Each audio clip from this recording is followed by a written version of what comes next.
Hey, it's Seth Czerepak, the Red Neo. Welcome to day 35 of your 7-week mind-body reset, and this is the final day of week 5.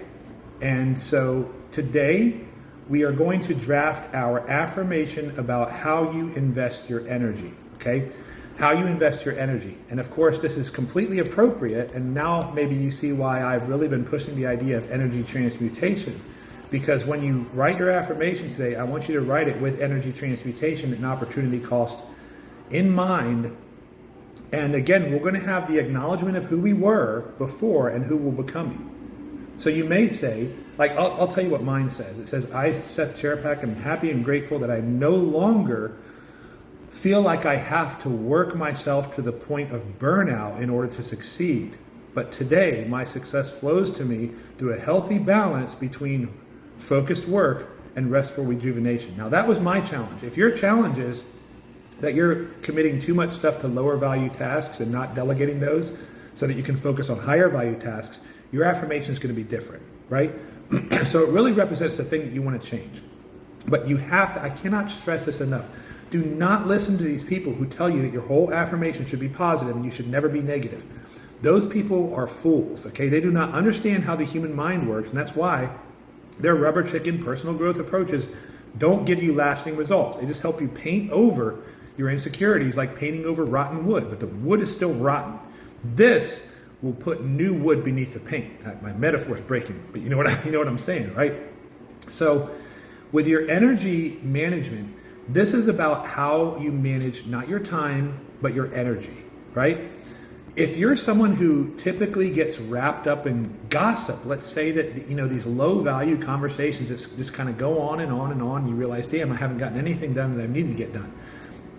It's important for you to connect with people, right? But you've got to recognize the rabbit trails that you're going down that are burning up your energy, that energy that you could be investing into higher value things.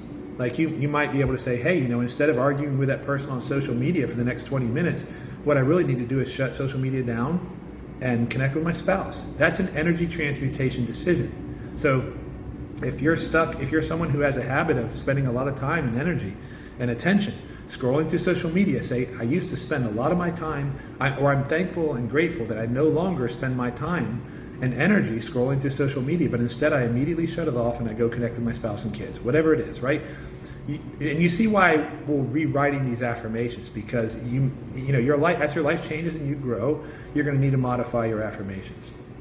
But write the negative, how you're grateful that you're no longer like that. That way your brain will go, oh, this is the old belief that we're replacing.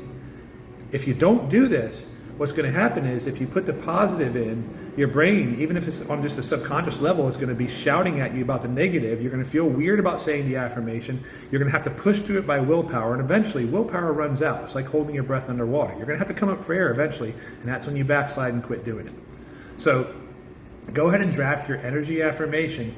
And remember, we're saying all these affirmations every morning. We're habit stacking.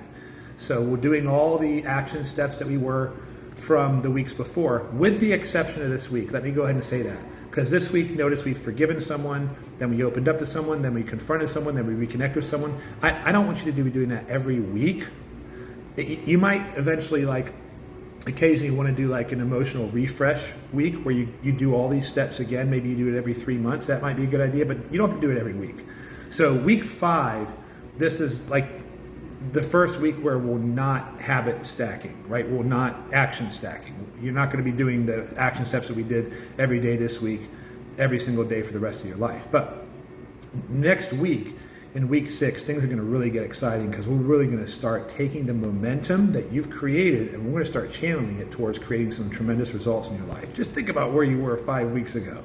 I'm so proud of you. You made it this far. You've taken the action steps.